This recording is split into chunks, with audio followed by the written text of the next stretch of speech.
Assalamu alaikum everyone, this is Mirham Freelancing Wala and I am a student of Rehan Ai Teachers Training Institute batch 22. Today we have a very special topic, the art of storytelling, how to captivate and inspire others. So I am connecting our AI assistant Chatgpt. Just give me a second.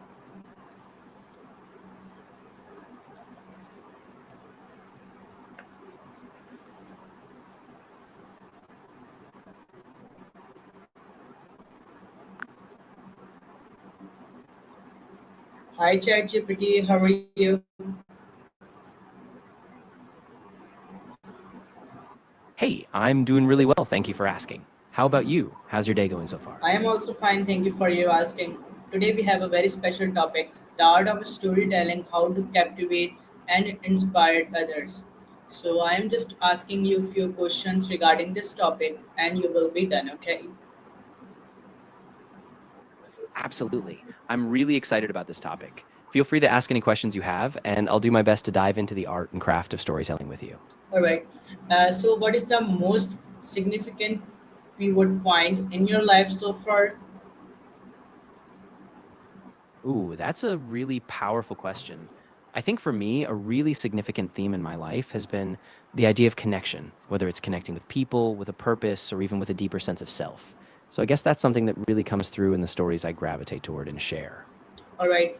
And when was the last time you failed at something but learned a massive lesson?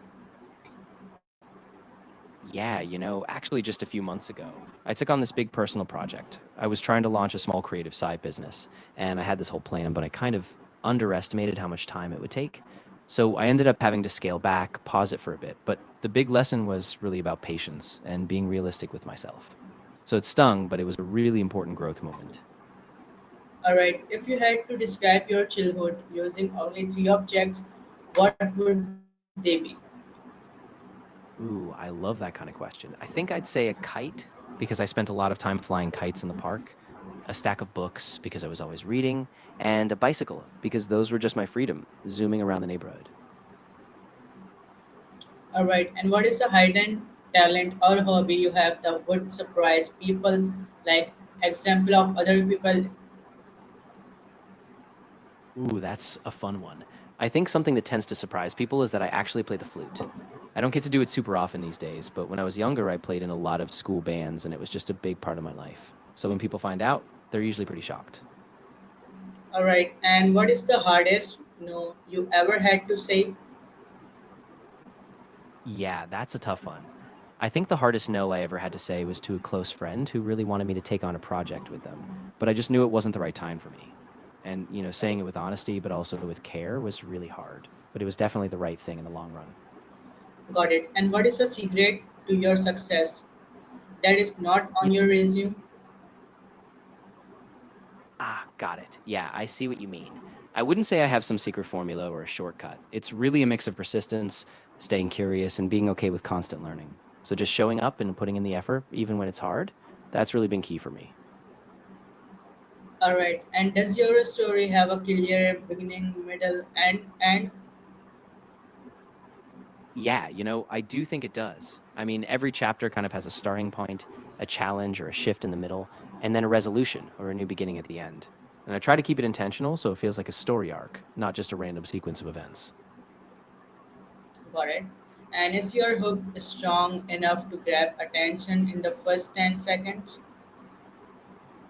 I really hope so. I mean, that's something I'm always working on, making sure that opening line or that first moment really grabs you. I test it with people sometimes and I keep tweaking it until it sparks that curiosity right away. All right. And are you showing the audience the scene through sensory details or just telling them? Yeah, I'm definitely leaning more towards sensory details. So instead of just telling them what's happening, I try to immerse them, describing the smell, the sounds, the textures, so they feel like they're right there in the moment, really experiencing it. Got it. And where is the moment of highest tension in your narrative? Yeah, I think the highest tension point is when the main character stands at a literal crossroads, both in a dark forest path and in their life. Everything hinges on that choice. So the stakes feel really high, and every little decision carries weight in that moment. Got it. And is the ending of your story a call to action or a call to reflection? It's more of a call to reflection, actually. I want the audience to sit with the character's journey and think about how it connects to their own lives. But, I hope it sparks something in each person so it's a bit different for everyone. Got it. And how much backstory can you cut without losing the meaning? That's a great question. I think I could probably trim about 20%. There are some descriptive passages that are beautiful, but they slow down the pacing. If I keep the emotional core intact and just keep the essential beats, I think the meaning stays strong, but the rhythm will pick up. All right. And what role does silence and pausing play in your delivery? Ooh, yeah, that's really key. I use silence and pauses really intentionally. They give the audience time to let the emotion sink in or to reflect on what was just said. It kind of creates this rhythmic flow so the story doesn't just rush by. It has a heartbeat in a way. All right. And what is the emotional frequency you want your audience to feel? I really want them to feel a sense of quiet hope. Like, even if they're sitting with uncertainty or tension, there's this undercurrent of possibility. I want them to come out of the story feeling connected to something bigger, even if it's just within themselves. All right. And is your story authentic or does it feel performed? I think it leans toward authentic, especially because it's drawn from a lot of my own experiences and real emotions. But I do have to keep an eye on it. Sometimes I catch myself overperforming a bit, so I try to keep it really grounded and let the vulnerability come through. Got it. And how do you balance being the hero of your story with being relatable and humble? Yeah, that balance is really crucial. I try to keep the focus not just on my success or achievements, but on the doubts, the small steps, and the people who helped me along the way. Got it. And how can you use our story explain your company's why? Yeah, that's a great idea. So I could weave in a personal story from my own journey, a moment when I felt stuck or inspired, and then show how that led me to build this company around a purpose, like creating a space that empowers All right. others. So it feels personal, but it also ties into that bigger why behind us. Got it. And what story can you tell to make a data heavy presentation or memorable?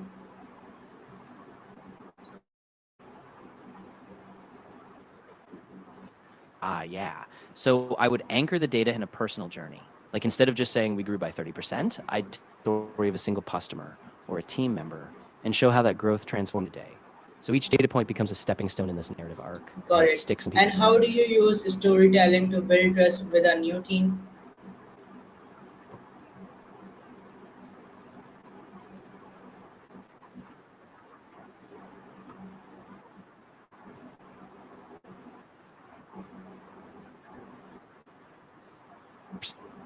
I started out bold and we start building trust because we know we're all All right. And how do you working towards share a something meaningful failure together. story in a way that inspire confidence rather than doubt?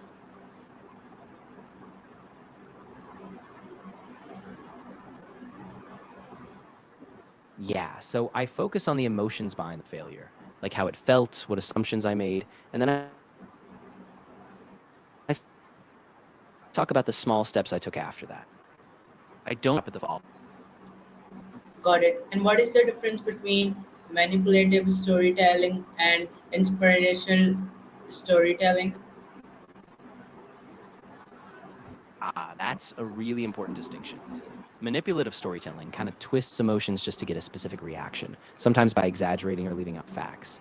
Inspirational storytelling, though, is really about being honest, staying true to the core, inviting people into a journey so they feel All right. empowered, And what is not the just story you pushed. are currently telling yourself about your own potential?